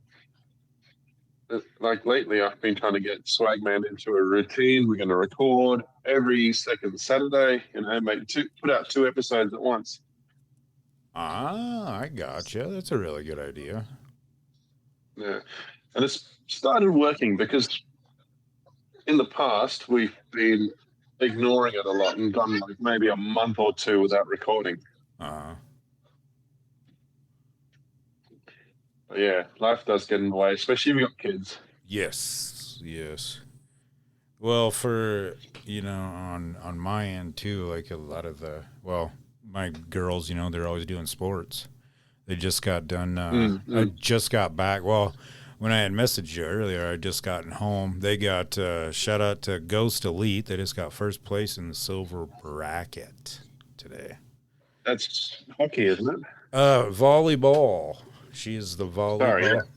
Oh, you're good. And then my youngest is the gymnast. I can't remember when we got that next, but yeah. It's always something, you know what I mean? But it's good. Keeps a person out of trouble. That's it. I've always been told that I should play volleyball because I'm 6'4". Yeah. Everyone's like, you should play volleyball and just stand right by the net, you giant. You should just go slap the ball back over. Yeah. What like sports, I guess, did you play when you were growing up? Or did you play any, I guess? I played a few sports, but they're not the usual Australian sports because I think I've alluded to this in my podcast before, but I'm actually South African. So I grew up playing games like soccer. Gotcha. Okay, cool. Which is only just starting to become big here now. Really? Yeah. So soccer hasn't been a big thing in Australia for that long. Huh. I did not know that. Well, I guess I'll be honest with you. I don't really know much about a lot of other countries, which is, I mean, yeah, my geography sucks. Well, we shall remedy that. That's right. That's why. Yeah. Good times, man. Well, one that I was good at and is played in Australia is cricket. Ah, okay. Never Lord played. knows my mum had to replace enough windows thanks to that game. Really? It's kind of similar to baseball in a way, in that you get the guy that throws the ball at you and you just smack it with a bat. Uh-huh. So yeah, we had this long strip down the side of our house Gotcha. where all the bedrooms were. So the bedrooms had windows, and stray balls used to go through the windows.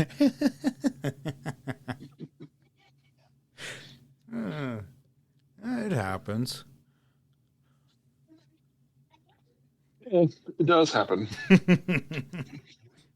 Not on purpose. It's just I had to run and go and hide from Mum for a few hours after it did happen. Yeah, I bet. Well, that's it. Is that like a really, really hard ball? I mean, what would it be? Okay, gotcha.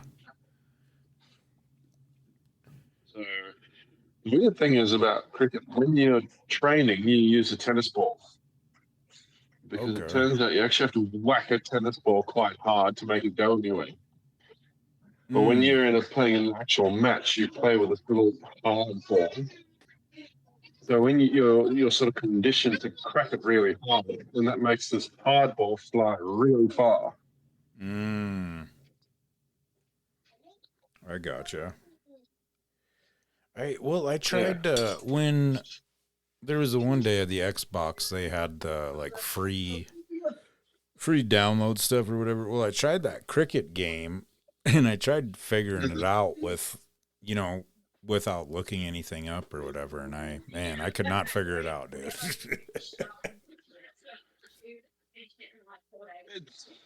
Yeah, the rules are a bit strange, I guess, if you look at it from the outside. Well, I'm trying to think. So how many people do you have on each team? Or I mean on the field. Is it called the field even? It depends on the size of the game you're playing, really. Okay. If it's 2020 cricket, which is like speed cricket, Okay. I think it's about 6 aside. Okay. Yeah. That just makes the game move a bit faster. So it's kind of like baseball, where you have innings. Cricket, you have overs. Okay. So in cricket, you bowl 6 balls per over. Okay. And then, if the batsman's not out by then, you change over batsman. Okay. Yeah. And then if you say in baseball, you smack the ball out of the park, that scores you an automatic home run, doesn't it? Yep. You do the same thing in cricket, that gets you 6 runs or 6 points. Oh, okay. Yeah. So the idea is the batsman hits the ball and then they run up and down the length of the pitch. And then the number of times they run up and down like that, that's the number of points they get. Holy shit. So you gotta be in shape physically too. Yeah. But it's not the size of a baseball pitch. It's like when I say they run the length of the pitch, it's like running from the home base to the pitcher and back. Ah, okay, gotcha. Yeah. But I mean, still, you want to try to do it as quick as possible.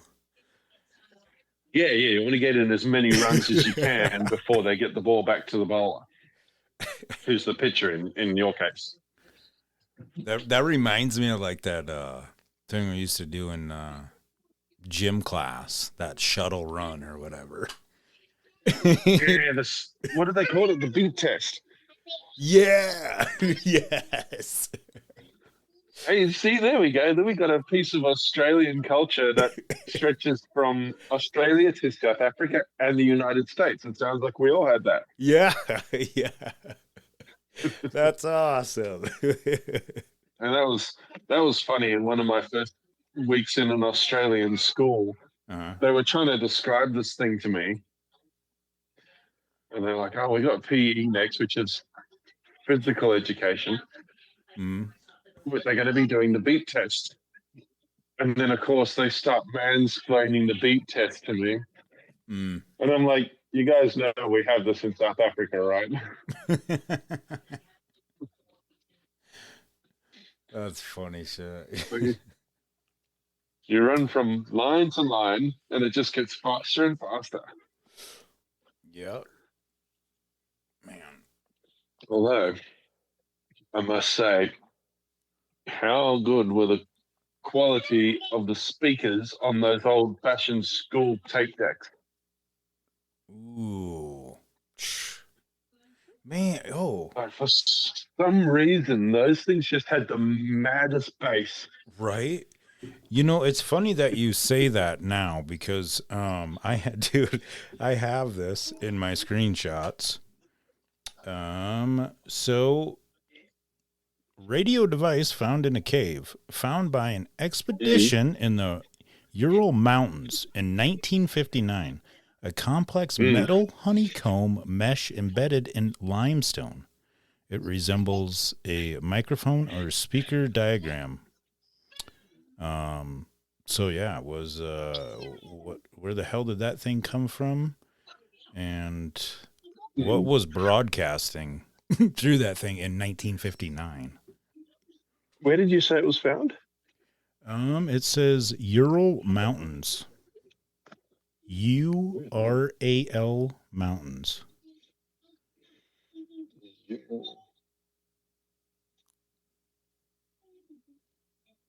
So the funny thing is, looking this up, I have there's a mixer drink here called Ural. Okay. So of course, when I Google the word Ural, that's what comes up. Oh, they're in Russia. Okay. Yeah.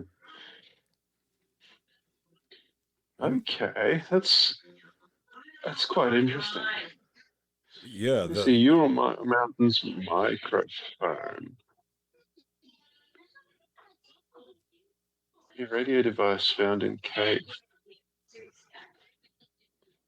That's quite interesting. Looking at the picture here, it's like a full honeycomb. Right? Design. Yeah. We might be looking at the same picture. I don't know, but yeah, it's like honeycomb. We probably are. In 1959, a metal mesh and diaphragm audio tech was found embedded in them. Wow.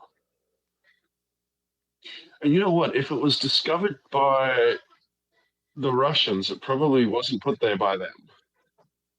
Yeah, that's very true. That's very true. I'm thinking it was discovered by them. It might have been. It could have been something that, maybe the Nazis put it there or something. You never know, man.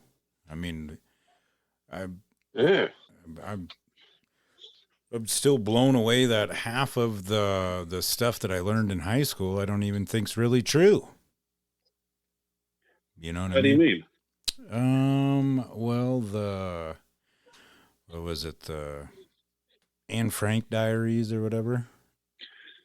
Yeah. They, the pen that was used for that came out completely after. There was a guy that said that he fucking wrote it. Like, that came out. Jesus, there was something where, I heard that because we learned a lot around the Diary of Anne Frank too in history in school.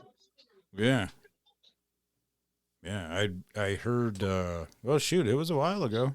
But yeah, that there was some guy that admitted that he wrote some of the stuff in there. Plus, they were saying that the way that, like, some of it was written, obviously, there was no way that a little girl would have been able to write. Like, her, the language and stuff. Like, there's no way that she would have been able to write it properly.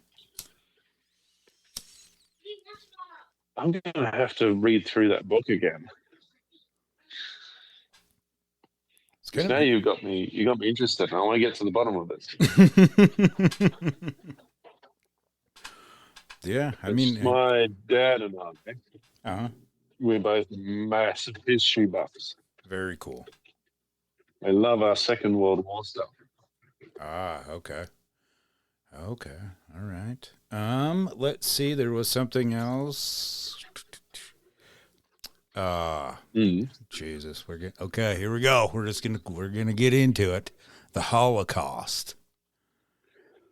Here we go. Yep, there we go. I had heard that, how they said that they had executed, what was it, like 9 million, but there really wasn't that many in the country. So it wouldn't have been possible. And then there was the tattoos, like the number tattoos. They were saying like why, or man, what was it? Like the numbers weren't high enough, or I can't remember. If I see it again, I will definitely send it to you, buddy. That's for sure. Yeah. That'd be quite interesting. Yeah, I find it quite interesting, I guess. But although I've got to say that 9 million or whatever the number was, the qualifier you put there, which is in the country, that makes things a little bit different for me because they executed Jews from all over Europe, not just in Germany. God, really? Yeah. They invaded. They invaded France. They invaded. Was it Switzerland or Sweden? One of them. Poland. They definitely invaded Poland. Okay. Took prisoners from all those countries. Oh, okay. And the Germans, the Nazis, even made it all the way down to Southern Africa. Really? Sorry, the 2-year-old just fed me a handful of chips. You're good, buddy. You're good. I'm loving this history lesson. Yeah. Something that they don't talk about is that it wasn't only the Jews that they executed. Okay. Like I said, they made their way through Africa, so they were executing black people as well. Okay. Yeah, they were taking all sorts of people prisoners. Okay. Well, see, then that's essentially. Sorry. No, you are just fine. And I apologize for interrupting you, but I just wanted to say, see, in our class, or like what I learned is it was just the Jews. That was it. It's the same. It's taught the same way in Australian schools. Okay. But it's taught very differently in an African school.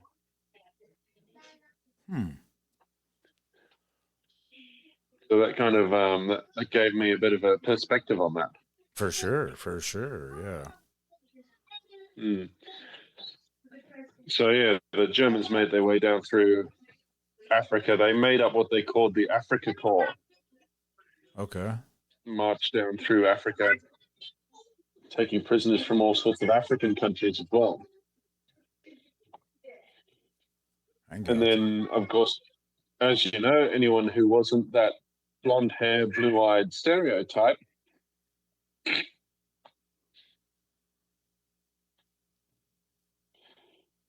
you get the idea.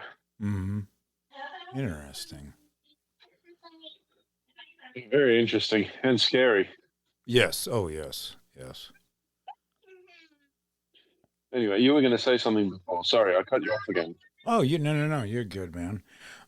There was something else that I heard about, like, and I wish I would have had more, but I didn't know that we were going to get into all of this. It was something I heard about. That's what the wonderful thing of podcasting. It was some of like the scientists or something like tested inside of like the chambers And there was like no Yeah. poisonous gas or anything detected, I think it was, or something like that.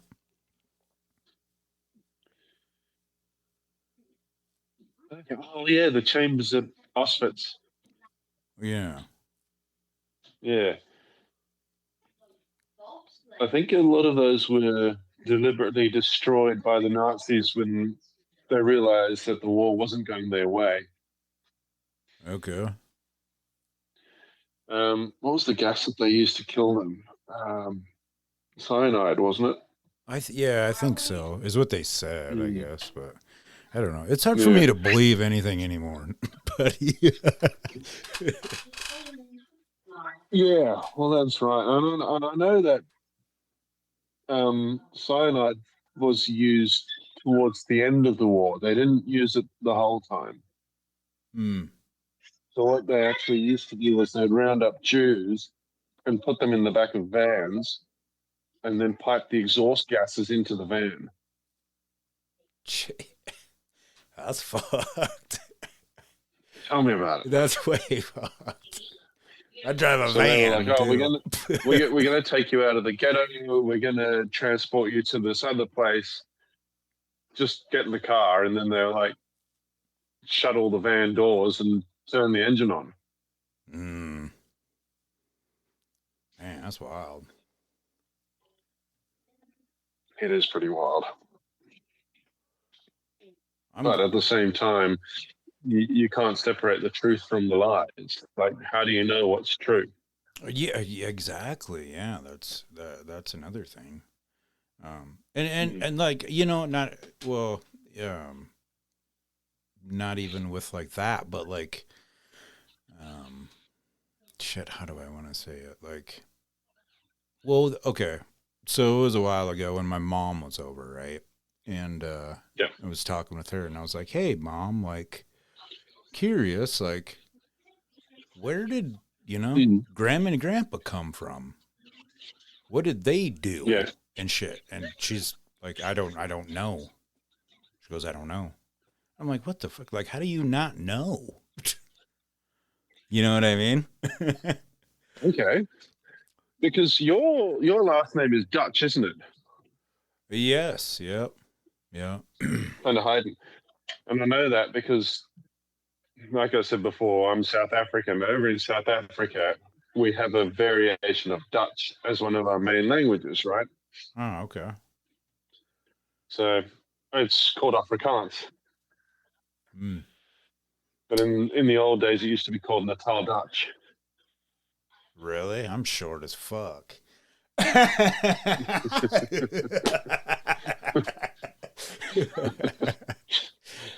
a good one. That actually took me a second to figure out what you meant.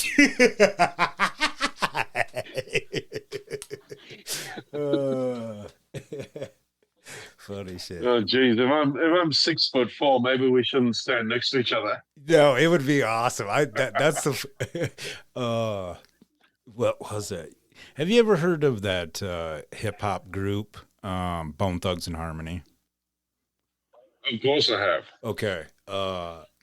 So Lazy Bone, when he was here in town, he was at the strip club one time, and his security guard was up at the bar, and I like turned and I looked at him, and he's almost 7 foot tall and about 300 pounds.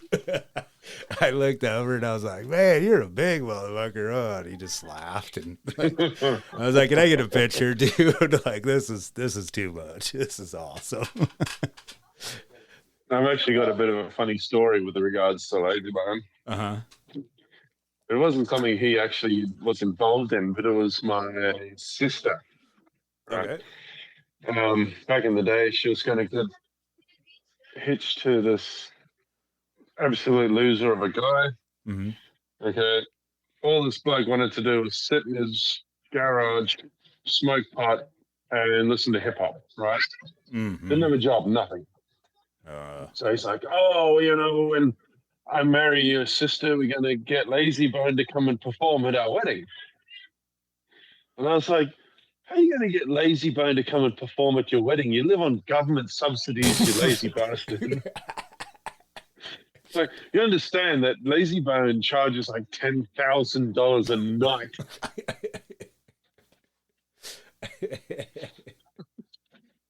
And that's without the airfare coming to Australia. All right. Yeah.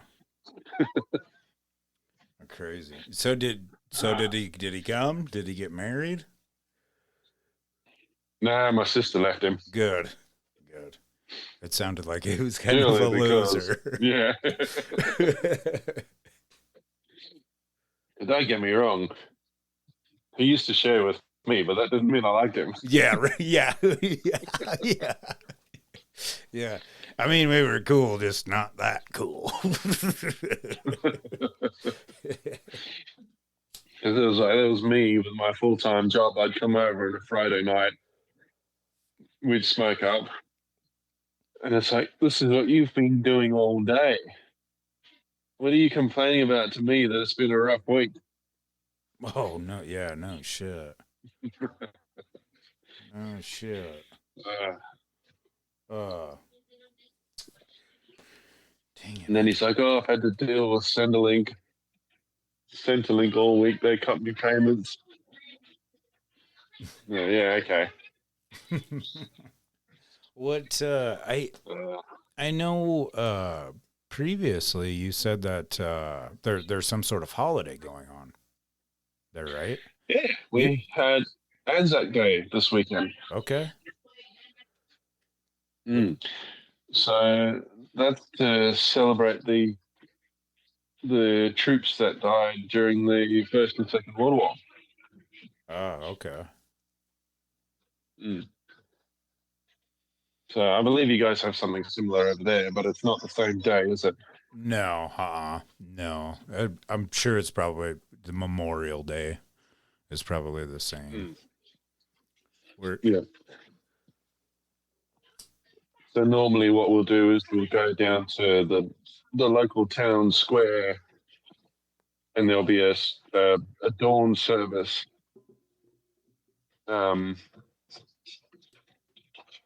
Where you go and listen to a few Bible passages. They'll get a couple of soldiers to come up and speak, a couple of survivors of the Great Wars. The mayor comes up and says his piece, that kind of thing. Gotcha, okay. I guess we don't really have anything like that then. Well, you guys unless maybe there's, yeah, unless maybe they do something like that where the mayor comes out and I just never knew about it, I guess. That's possible.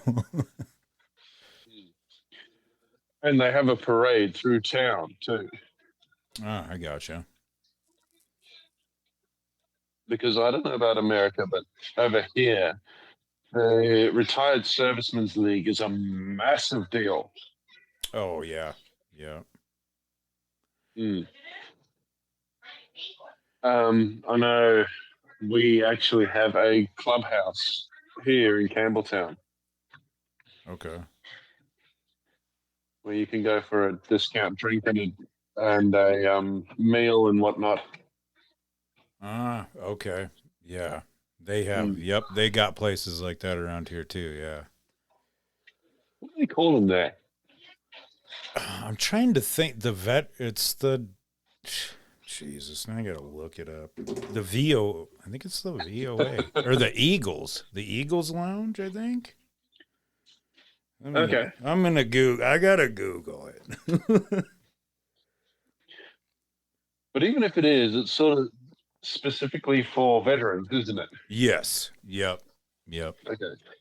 So they do it a little bit differently here. So if you and I were to go for lunch at the RSL, the Retired Servicemen's League Club, it's set up for the average person to go there.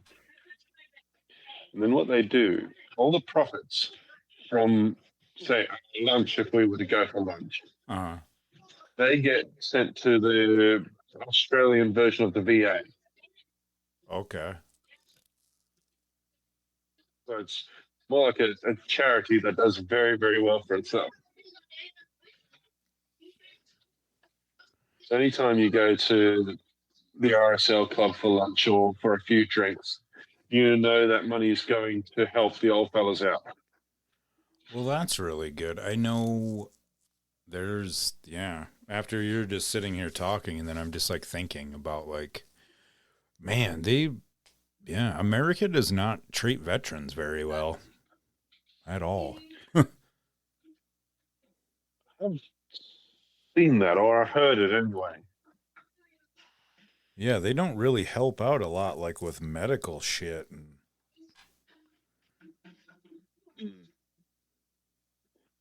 Well, we get pretty good medical over here, veteran or not. I gotcha. It's just veterans get priority treatment. As they should, right? I mean, as they should. They absolutely should. Let's take a look here. Sure. Veteran. I'm going to have to get going pretty soon, though, Steve. Oh, you're good. We can wrap this up right now, buddy, if you need to. No, it's okay. You give it a couple more minutes. Okay. America's veteran problems involve a complex crisis of high suicide rates. Yeah, that sounds about right. Yep, and homelessness. Mm. Yeah, sad deal. Well, we don't want to end this on a sad note. No, we don't. Do you got any good dad jokes? Have any good dad jokes? I was sort of half asking that of myself and half asking that of my son, who I was looking at. And he kind of just looked at me and shrugged. That's awesome. Okay, do I have any good dad jokes? Good, buddy. Let me see. Shit, none that I can think of. No worries. And the only one that I can think of is one that you said in a previous episode. So no. Yeah, I didn't come prepared. I recorded a bunch this morning that I was gonna add with this too to make it a little bit longer. But so I already did the dad joke. Oh, here was another question real quick. Yeah.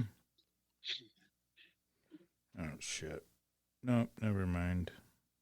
I asked that one.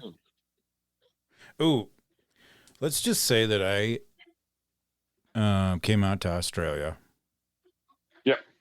What's one thing that would humble me real quick? One thing that would humble you real quick. Would it be the heat? I guess we talked about that. It could be the heat. It could be the number of insects as well. Ooh. Ugh.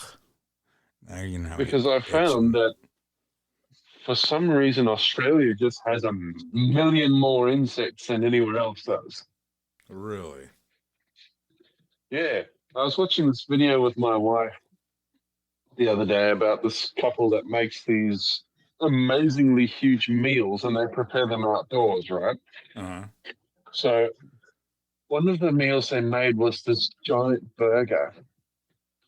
And I was thinking, if we tried to prepare a piece of dough that size outside in Australia, there'd be at least 10 bugs stuck in it by the time we finish making it. Ugh.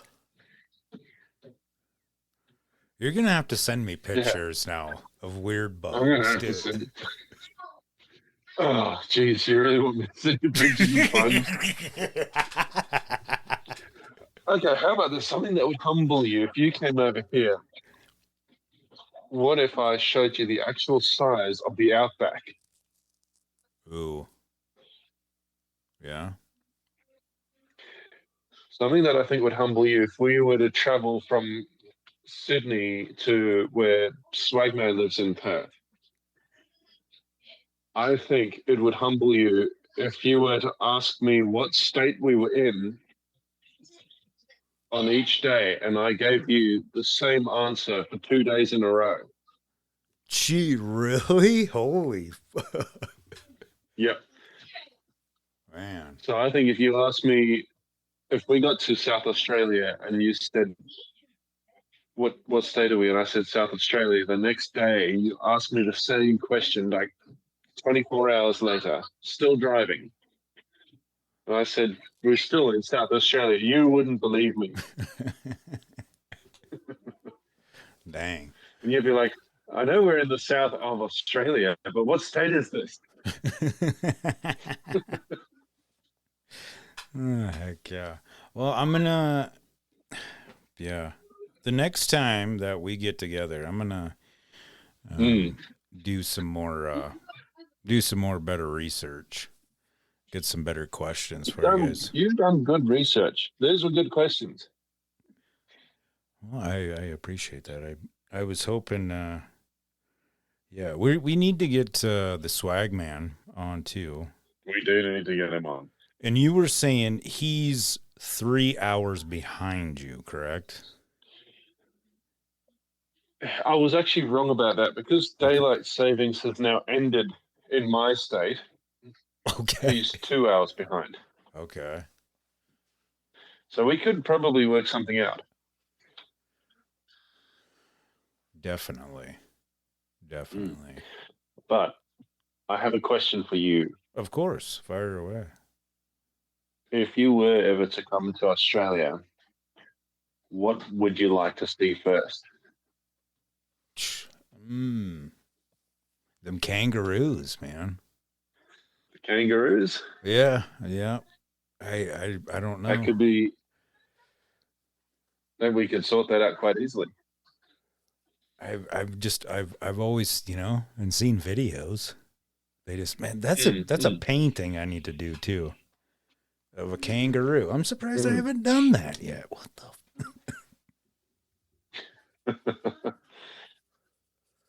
Well, we got plenty of paintings of kangaroos here. Yeah, yeah. Something that that's blown my dad's mind, and because he's never actually been to Australia, he still hasn't seen in person. Is the fact that we just have flocks of wild parrots. Really? Yep. Just everywhere.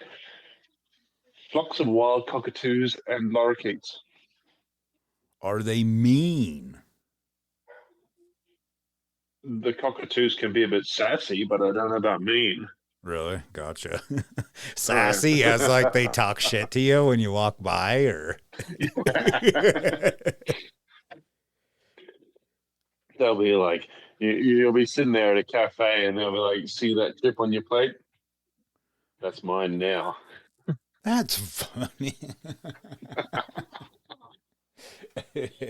Well, anyway, mate, I better leave you to it. Yep. Thank you. Once again for hopping on. We definitely are going to do this again. Okay. It's been great. Yeah. And, yeah, definitely stay in touch per usual, man. It was really good to actually, that's per usual. Talk to you outside of just the texting. That would be good, man. I think we should do this more often too. Yeah, I think so too, because I really like I learned some stuff today that I didn't know. You know what I mean? So did I. So I don't know about you, but I love learning new shit. I absolutely love learning new shit. Well, all right. I am going to let you go. Thank you once again, and you have yourself a amazing rest of your weekend. Is there anything else you wanted to plug? Too, man. It's a long weekend, so I got Monday off work. I will be enjoying it. Heck yeah. Did you want to plug your show before you go? Yes, definitely come listen to Swagman and myself. We're going to be talking to each other exactly the same way that Steve and I just did. And that is at the Chill Zone. And if you're listening to Steve, you are on the right app to listen to us. Heck yeah. I'm going to put you guys' link down below. So everybody that's listening, you just click it and it'll bring you right over there. That's brilliant. Heck yeah. Well, thank you again, man. We will talk to you later on. Thank you very much. And I'll be putting this audio on my podcast as well. All right. Heck yeah. Heck yeah. Have a good one, man. Take care, man. We'll see you. Bye. Bye. Oh, man. What a show. What an interview. Hopefully you're still here. If you're not, I just remembered. I didn't even announce the winner yet of the hoodie. Because this is at the end of the show. I just wanted to thank one half of the Chill Zone. We'll get her figured out. We're back on. I'm going to do a little bit better with getting some more stuff, figuring out. I don't know. It was just really cool. It was really cool. Learning, and yeah, just down here and in the basement, in Casper, Wyoming, all the way across the pond into Australia. I'm tired. I should probably go finish my painting. I need to get this audio put out. Thank you, everybody that was a part of the Spot Your Hoodie. Shout out to 10 for 10 for dragging that hoodie along with him along the journey of their tour. That was really cool. Like I said at the beginning, we'll get them back on, talk about all that good stuff. So I think what I'm going to do, so I did draw a name, Derek Beeson. If you just want to either comment down below or get a hold of me.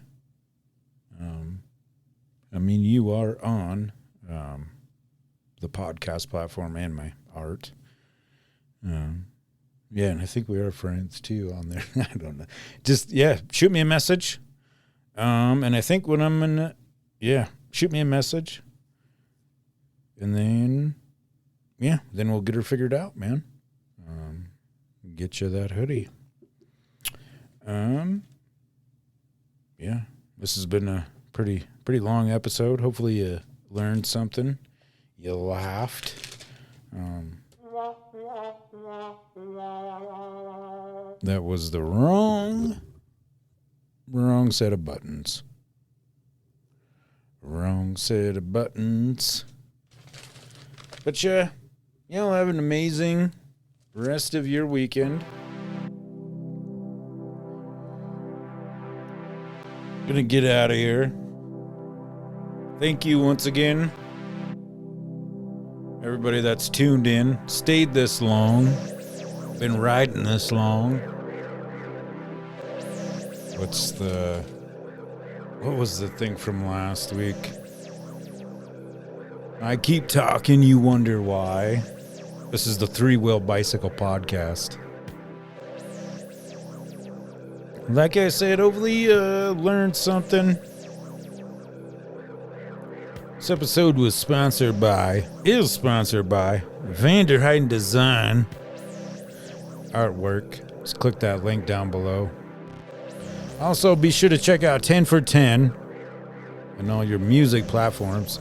Two Bulls Tattoo in Mills, Wyoming, if you're looking to get yourself a slick new tattoo. I'm just going off the top of my head on this. Kamikaze Kid. Don't forget about him. Little Shop of Burgers. Forbidden Leaf.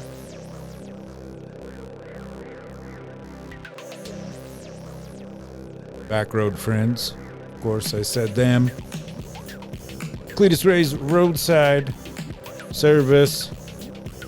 I'm going to get out of here before the music is done. It's about 20 seconds. Like I said, hit them buttons down below. I'm gonna let you go. Tell your friends.